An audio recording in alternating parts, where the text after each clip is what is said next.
नमस्कार बच्चों, स्वागत आप सभी का Shri Shyam group of education के यूट्यूब चैनल पर। मैं विकास शर्मा प्लस 2 की फिजिक्स करवा रहा हूँ आपको, और अपने चौथा चैप्टर पढ़ रहे हैं। इसके अंदर विद्युत धारिता, ठीक है। जैसा कि मैं आपको पहले बता चुका हूँ, जो अपने स्थिर विद्युत की पढ़ रहे हैं उसका ये लास्ट चैप्टर है, ठीक है। उसके बाद में अपने धारा विद्युत की शुरू हो जाएगी, पाँचवा और छठा चैप्टर, और उसके बाद में अपने जो विद्युत धारा के चुंबकीय प्रभाव है एक अकेला चैप्टर जो आपके 5 नंबर का है उसे पढ़ेंगे, फिर अपने चुंबक पढ़ेंगे, और फिर अपने लास्ट यूनिट जो है इसकी शुरू हो जाएगी, ठीक है। तो अपने चौथा चैप्टर पढ़ रहे हैं और इसके अंदर अपने संधारित्रों का संयोजन पढ़ रहे थे।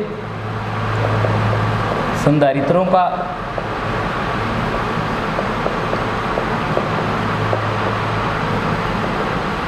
संयोजन,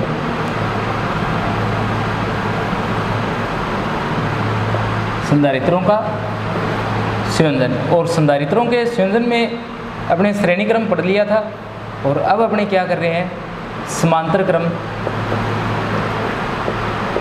संयोजन पढ़ रहे हैं। संधारित्रों का समांतर क्रम संयोजन, श्रेणी क्रम संयोजन की बात अपने कर चुके हैं। उनके लिए जो तुल्य धारिता का फॉर्मूला आया था वो क्या आया था, 1/c बराबर 1/c1 plus 1/c2 plus 1/c3, और ऐसे आगे से आगे मान जो वो चलते जाएंगे। आज अपने जो बात कर रहे हैं वो समांतर क्रम की बात कर रहे हैं। देखिए, जब संधारित्रों को समांतर क्रम में जोड़ा जाता है तो किस प्रकार से जोड़ेंगे। जैसे ये अपने पास में क्या है, संधारित्र है,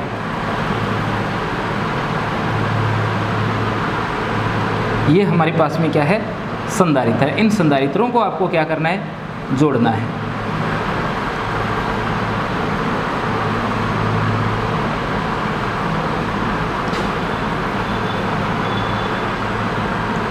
इन संधारित्रों को अपने जोड़ना है, और यहाँ आप लोग क्या कर दोगे, एक बैटरी जोड़ दोगे।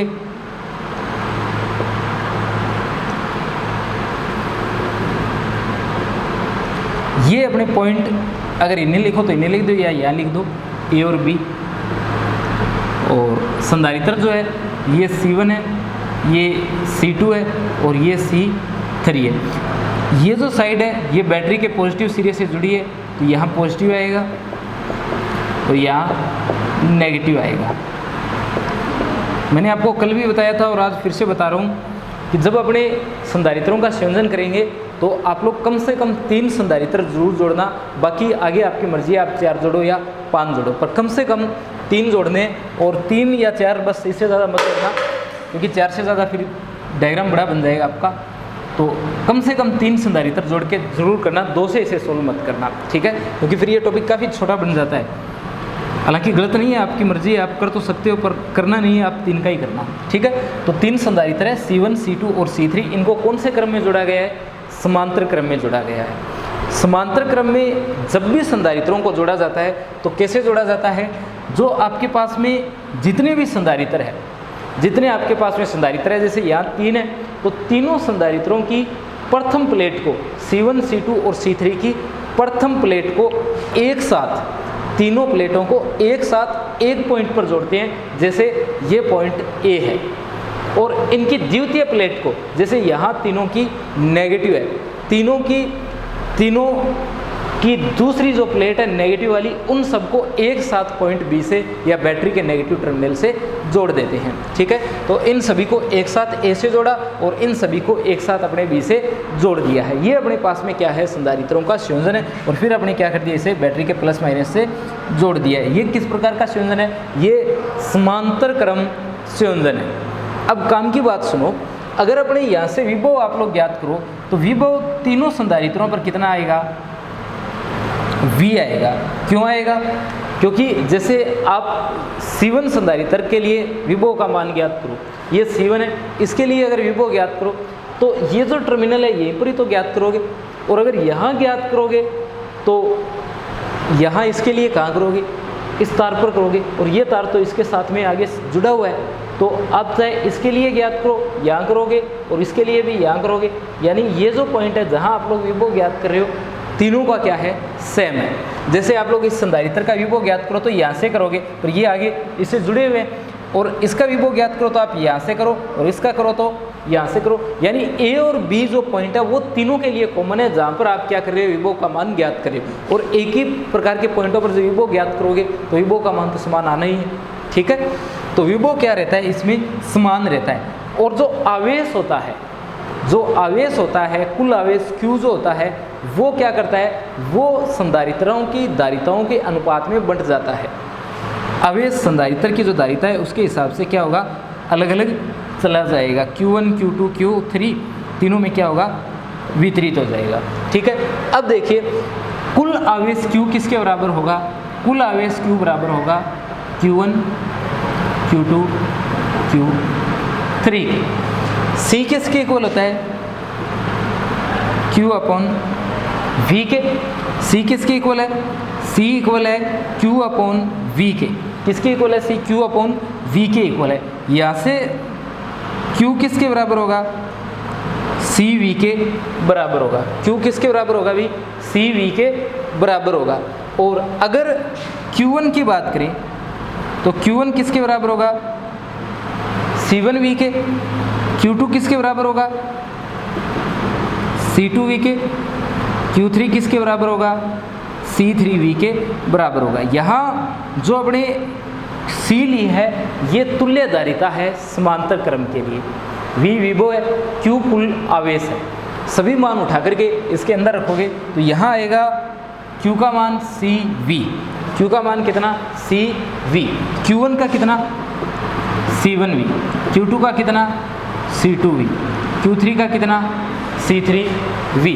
फिर CV बराबर V बाहर, यहाँ C1 C2 C3, V से V निरस्त, C equal C1 plus C2 plus C3। ये सूत्र प्राप्त होता है कौन से क्रम के लिए, ये सूत्र प्राप्त होता है समांतर क्रम के लिए, ठीक है। तो अपने देख सकते हैं कि जब संधारित्रों का समांतर क्रम संयोजन किया जाता है तब तुल्य धारिता जो है वो सभी संधारित्रों की अलग अलग धारिताओं के योग के बराबर आती है। C equal C1 plus C2 plus C3 के बराबर है। बिल्कुल ऐसा ही सूत्र आप लोगों ने 10वीं क्लास के अंदर जो प्रतिरोधों का श्रेणीक्रम संयोजन पढ़ा है उसके अंदर पढ़ा है। प्रतिरोधों का जब श्रेणीक्रम संयोजन किया जाता है ना तब R बराबर आता है R1 plus R2 plus R3 के, परंतु संधारित्र के लिए किस में प्राप्त हो रहा है, संधारित्र के लिए ये समांतर क्रम में प्राप्त हो रहा है। आई बात समझ में, यानी संधारित्रों का जब संयोजन किया जाता है तब समांतर क्रम में प्राप्त होता है। C बराबर C1 plus C2 plus C3। और मैंने आपको बताया कि आपके तीनों ही टॉपिक लगते हैं, संधारित्रों का संयोजन, सेलों का संयोजन और प्रतिरोधों का संयोजन। तो संयोजन जो है अलग अलग आप जरूर याद रखना कि किस प्रकार के संयोजन में, संधारित्रों के, प्रतिरोधों के, बैटरी के संयोजन में, कौन से प्रकार के संयोजन में किस प्रकार का फॉर्मूला आपके बनता है। अब अगर अपने बात करें कि हमारे पास में कितने संधारित्र होते, n संधारित्र होते, तो ये बनता C इक्वल P लिख देता हूँ समांतर क्रम के लिए। तो P equal C1 plus C2 plus C3 plus C4 plus Cn। अगर n संधारित्र होते तो कहाँ तक जाता, ये मान Cn तक जाता, ठीक है। n का मान 2 3 4 5 6 7 8 कितना भी हो सकता है, उस हिसाब से अपने पास में Cp का मान आ जाता, ठीक है। ये तुल्य धारिता का मान है। अब इसी के अंदर मैं आपको बता देता हूँ, अगर क्या होता, सभी संधारित्र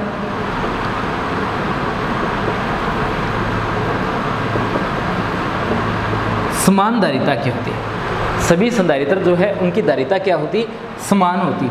तो Cp यानी C1 equal C2 equal C3 equal Cn और किसके बराबर होता, C के बराबर होता। यानी Cp जो है किसके इक्वल होता, n C के इक्वल होता। इसका मतलब ये हुआ कि अपने पास में जो समांतर क्रम में संधारित्र की धारिता होती है वो किसी एक संधारित्र की n गुणा होती है। जितने संधारित्रों की संख्या है उसे क्या कर देना है, जो एक संधारित्र की धारिता है उससे मल्टीप्लाई कर देना है, अगर सभी संधारित्र क्या हो, समान धारिता के हों, ठीक है। साफ मतलब ये है कि ये संयोजन तब किया जाएगा जब धारिता का मान क्या करना हो, बढ़ाना हो। जैसे दो संधारित्र है C और C, तो दोनों जुड़ करके 2C हो जाते हैं, 3 है तो 3C हो जाते हैं, 4 है तो 4C, n है तो nC हो जाते हैं। जब धारिता का मान बढ़ाना हो तब क्या किया जाता है, समांतर क्रम संयोजन किया जाता है। यानी आपके पास में उपलब्ध संधारित्र जो है उनकी धारिता कम प्राप्त हो रही हो, आपको ज़्यादा धारिता की जरूरत हो, तब कौन सा संयोजन करना चाहिए आपको? तब आपको समांतर क्रम संयोजन करना चाहिए। ठीक है, ये बात आती है। अब अपने कुछ स्पेशल केस मैं आपको बता देता हूँ इसमें।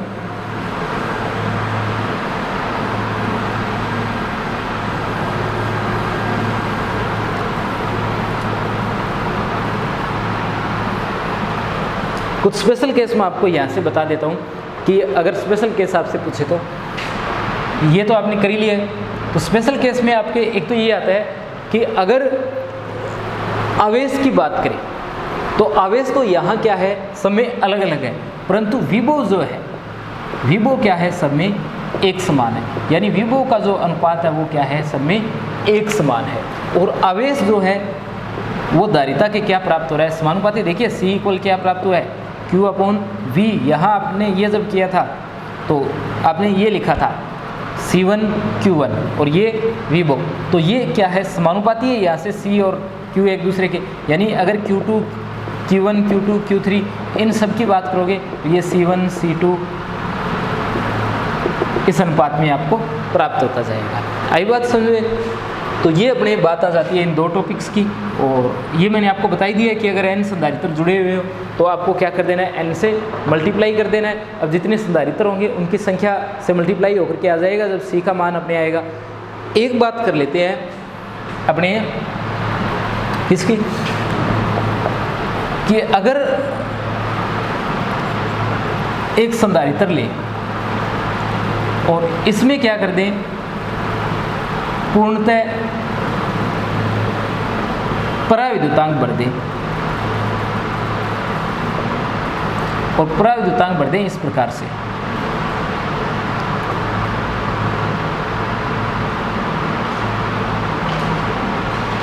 इस प्रकार से बढ़ दें कि ये एप्सिलॉन R1 हो, ये R2 हो, ये R3 हो, तो इनका क्षेत्रफल जो है वो क्या हो जाएगा, सबका अलग हो जाएगा।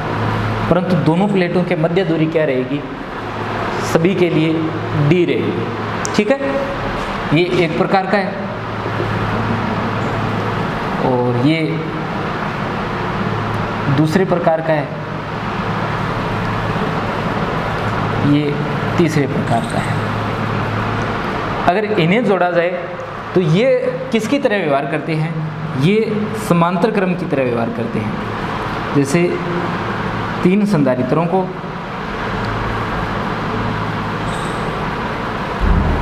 ये आपको दिख रहा है क्या, लास्ट जो बनाया मैंने, शायद नहीं दिख रहा ना, थोड़ा ऊपर बनाता हूँ।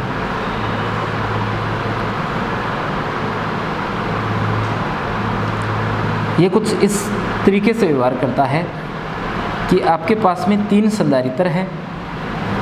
ठीक है, सभी के मध्य जो दूरी है वो तो क्या है, दोनों प्लेटों के मध्य दूरी समान है, परंतु सभी के प्लेटों का क्षेत्रफल क्या हो गया, अलग हो गया। क्यों? क्योंकि इस प्रकार से अपने इसे अलग कर दिया है।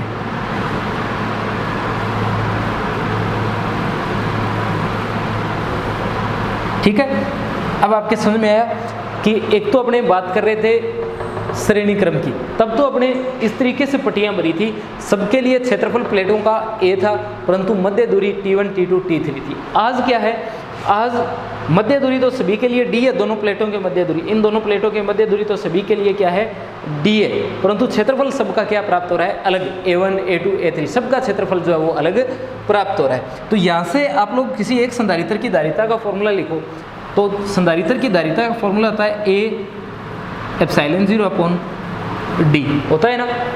और अगर पूर्ण रूप से पराविद्युतांक से भरी हो तो एप्सिलॉन R होता है।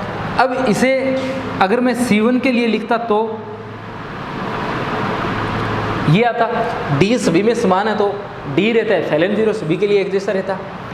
C2 कितना आता, ये आता A2 एप्सिलॉन 0 R2 और D। और 3 कितना आता, A3 एप्सिलॉन 0 R3 और D। ये आता।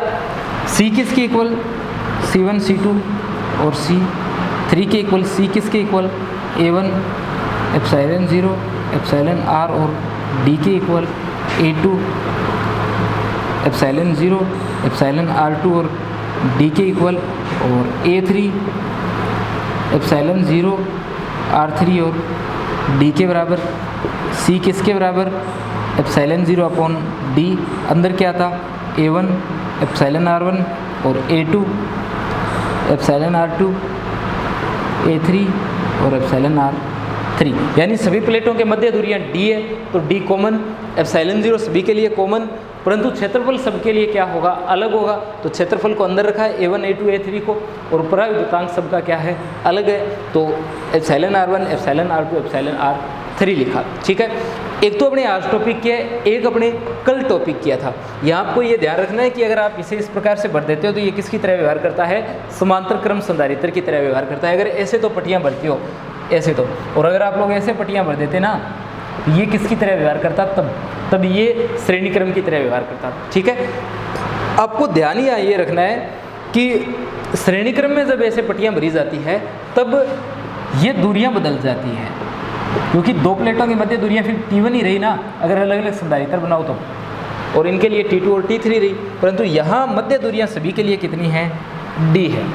ये प्लेटें और इनके मध्य दूरियाँ क्या है, D है। आई बात समझ में। क्षेत्रफल देखें तो क्षेत्रफल तो ये सभी के लिए क्या है, A, परंतु यहाँ क्षेत्रफल देखिए, अगर इन्हें काट दें इसे तो ये A1 बचता है, ये A2 बचता है और ये A3 बचता है।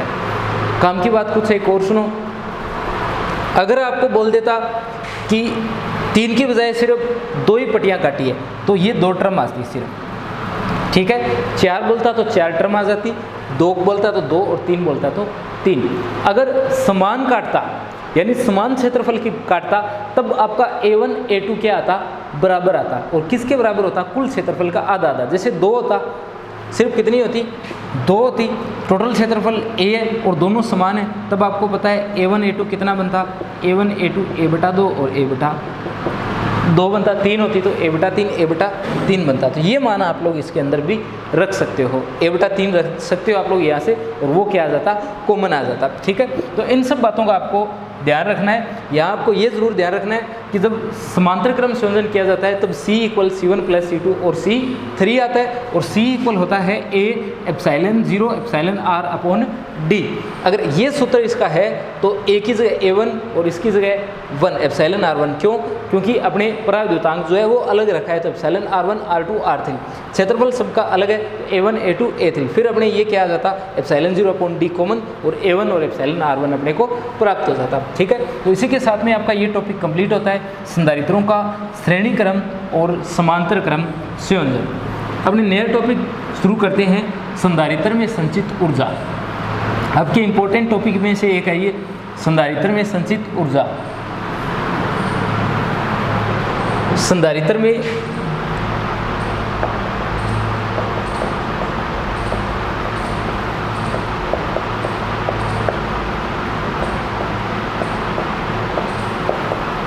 संचित ऊर्जा। ठीक है, आपके पास में कोई एक संधारित्र है और आप संधारित्र को क्या देते हो, आवेश देते हो। आप लगातार उसे आवेश देते जा रहे हो तो उससे उसकी स्थितिज ऊर्जा में क्या हो जाती है, वृद्धि हो जाती है, और वो स्थितिज ऊर्जा जो है वो किसके रूप में स्टोर हो जाती है, संधारित्र में ऊर्जा के रूप में स्टोर हो जाती है। यानी स्थितिज ऊर्जा बदल जाती है, विभव बदल जाता है, और किसके रूप में स्टोर हो जाता है, वो यहाँ पर संधारित्र में ऊर्जा के रूप में स्टोर हो जाता है। आपको ये भी ध्यान रखना है कि जब संधारित्र को अपने थोड़ा देखो कि संधारित्र है उसे आप लगातार आवेश दे रहे हो, अगर अपने उसे लगातार आवेश दे रहे हैं तो पहले से उपस्थित आवेश जो है बाद में आने वाले आवेश का क्या करेगा, विरोध करेगा, उससे अपने कार्य करना पड़ेगा, और वो कार्य किसके रूप में स्टोर हो जाएगा, यहाँ पर ऊर्जा के रूप में स्टोर हो जाएगा। ठीक है, तो संधारित्र में संचित ऊर्जा। अब देखिए बात ये है कि अपने कोई एक संधारित्र है, ये संधारित्र है, ये प्लेट इसकी P1 है, ये P2 है, दोनों प्लेटों के मध्य दूरी स्मॉल d है। ठीक है, और इसे पॉजिटिव आवेश देंगे और ये प्रेरण की वजह से क्या आ जाएगा, नेगेटिव आ जाएगा। ठीक है, अपने संधारित्र को आवेश दे रहे हैं तो ये तो होगा नहीं कि जैसे संधारित्र को कितना आवेश देना है, मान लिया संधारित्र को कैपिटल Q आवेश देना है। ठीक है, और अभी कितना आवेश है, 0 आवेश है, तो ये तो है नहीं कि आप सीधा क्या कर दो, संधारित्र को Q आवेश दे दो। अपने लगातार इसे सतत रूप से क्या देंगे, आवेश देंगे। पहले थोड़ा सा आवेश देंगे, फिर धीरे धीरे करते जाएंगे और आवेश कितना हो जाएगा, इसका Q हो जाएगा। यानी अपने संधारित्र को एक साथ आवेश नहीं देंगे, अपने धीरे धीरे इसे क्या करेंगे, आवेश देंगे। तो इससे क्या होगा, संधारित्र का आवेश जो है वो क्या हो जाएगा, 0 से Q हो जाएगा, जिससे विभव भी 0 से कितना हो जाएगा, संधारित्र का V हो जाएगा। यानी संधारित्र का आवेश 0 से Q और विभव जो है वो 0 से कितना हो जाएगा, V हो जाएगा। अपने किसी समय स्मॉल t की बात करते हैं, अपने किसी क्षण स्मॉल t पर बात करते हैं। किसी क्षण स्मॉल t पर संधारित्र जो है इसे कितना आवेश दिया जा चुका है, Q आवेश जो है वो दिया जा चुका है। संधारित्र की धारिता इसमें कितनी है, C है। अब इस समय अपने क्या करें, अगर संधारित्र को dq आवेश दिया जाता है, इस समय संधारित्र को कितना आवेश दिया जाता है, dq आवेश दिया जाता है, तो इसके विभव में परिवर्तन कितना हो जाता है, v डैश हो जाता है। तब अपने इसके लिए जो कार्य dw कर रहे हैं, यहाँ से कैलकुलेशन शुरू होती है, जो कार्य dw कर रहे हैं वही किसके रूप में स्टोर होगा, वही इसकी स्थितिज ऊर्जा du के रूप में स्टोर होगा। और किसके बराबर होगा, ये v डैश dq के बराबर होगा। ये u है, किसके बराबर होगा, v डैश dq के बराबर होगा। ठीक है, यहाँ देखिए dw बराबर du और किसके बराबर, v डैश dq के। आप लोग जानते हो v बराबर w/q विभव का सूत्र होता है, तो dw किसके बराबर होगा, v डैश dq के बराबर होगा। ठीक है, अब अपने कुल कार्य या कुल ऊर्जा की बात करें तो आपको क्या करना पड़ेगा, 0 से Q तक इसका समाकलन करना पड़ेगा। कहाँ से कहाँ तक समाकलन करना पड़ेगा, इसका 0 से Q तक समाकलन करना पड़ेगा। तो ये आएगा 0 से Q V डैश और dQ। ये क्या है, इसका किया गया कार्य है, किया गया कुल कार्य है।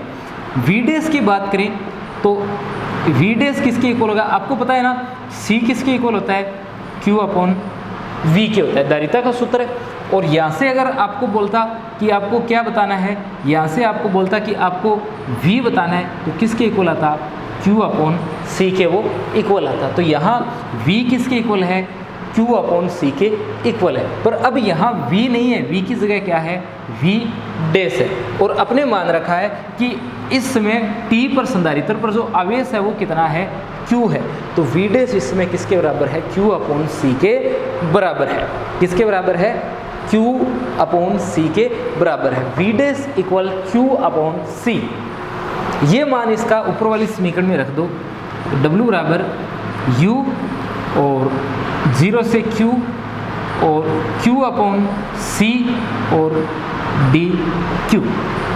यानी आपके पास में W बराबर क्या बनता है, U और समाकलन 0 से Q, Q/C और dQ। ये आपके पास में किए गए कार्य या स्थितिज ऊर्जा का मान प्राप्त हो जाता है। इसे आप कैसे लिख सकते हो, देखो W बराबर U 1/C बाहर रखो, 1/C को बाहर रखो, 0 से Q और Q dQ, 0 से Q और dQ।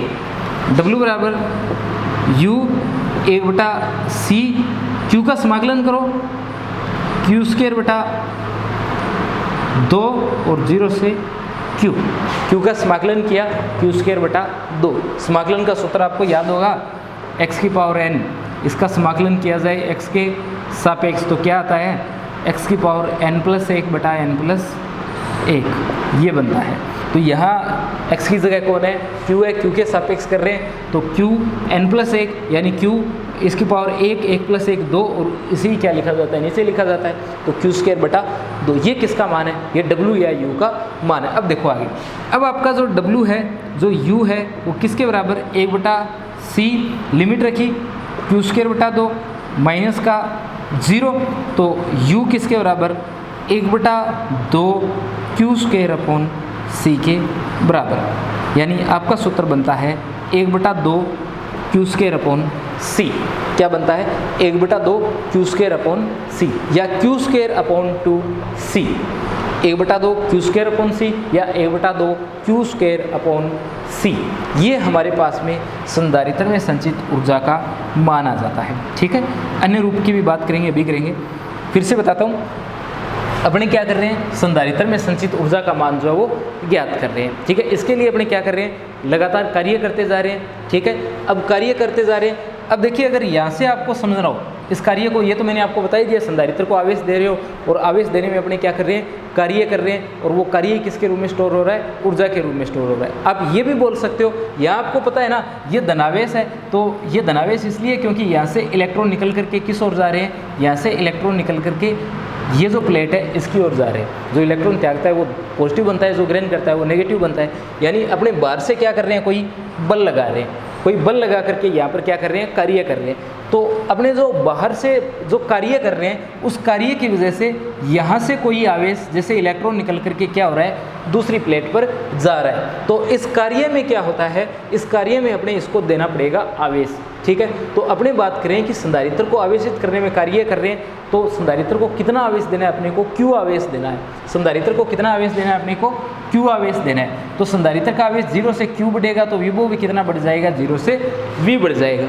अपने बात कर रहे हैं किसी समय स्मॉल t की, किसकी बात कर रहे हैं अपने, किसी समय स्मॉल t की बात कर रहे हैं। किसी समय स्मॉल t पर क्या हो रहा है, किसी समय स्मॉल t पर संधारित्र पर q आवेश है और धारिता कितनी है, c है। उस समय कितना आवेश दिया गया है, इसे dq आवेश दिया गया है, जिससे इसके विभव का मान कितना हो जाता है, v डैश हो जाता है। इस समय ये q आवेश है, इसमें c धारिता है, और अब dq आवेश देने पर विभव कितना हो जाता है, इसका v डैश हो जाता है। तो अपने किए गए कार्य dw का मान किसके बराबर आएगा, v डैश dq के बराबर आएगा। यहाँ से कुल कार्य w u के बराबर, और इस समीकरण का करना पड़ेगा अपने को समाकलन, कहाँ से कहाँ तक, 0 से q तक, क्योंकि आवेश कितने से कितना देना है आपको, 0 से q तक देना है। तो समाकलन कहाँ से कहाँ तक होगा, 0 से q तक होगा। v डैश किसके बराबर होगा, ये q अपॉन c के, क्योंकि c बराबर होता है q अपॉन v, तो v डैश बराबर q अपॉन c प्राप्त होगा। ये मान अपने v डैश की जगह रख दिया, तो u किसके बराबर, u समाकलन 0 से q अपॉन c और dq के बराबर। ये टर्म कांस्टेंट है, बाहर रख दी, और आपके पास में क्या है, q और dq है, 0 से q है। इसका अपने समाकलन करेंगे तो कितना आएगा, q² बटा 2 प्राप्त होगा। और कहाँ से कहाँ तक, 0 से q तक अपने इसका समाकलन किया है। अब अपने जब इसका समाकलन कर दिया है तब इसे सोल्व करेंगे तो कितना बनता है, ये बनता है u equal 1/2 q² upon c। ठीक है, और समाकलन का सूत्र अगर आप देखना चाहो तो यहाँ पर मैंने इसके समाकलन का सूत्र भी लिख दिया है। अब अपने इसके अन्य रूप की बात करते हैं कि अगर अपने इस सूत्र का अन्य रूप देखना हो तो देखिए u किसके बराबर है, u बराबर है 1/2 q² अपॉन c के। ठीक है, आपको पता है c किसके बराबर होता है, q अपॉन v के बराबर होता है। यहाँ तक अपने इसे व्युत्पन्न कर चुके हैं। अब अन्य रूप की बात कर रहे हैं तो u किसके बराबर है, 1/2 q² अपॉन c के बराबर है, और c किसके इक्वल है, q अपॉन v के बराबर है। तो या तो आप लोग क्या करो, यहाँ से c का मान निकालो और इसके अंदर रखो, तो आपके पास में सूत्र बनेगा। जैसे ये पहला सूत्र है तो ये 1/2 और q², ये सूत्र आपने रखा q अपॉन v, q से q कैंसिल, तो u बराबर 1/2 qv। ये यहाँ से सूत्र बना है इसका दूसरा।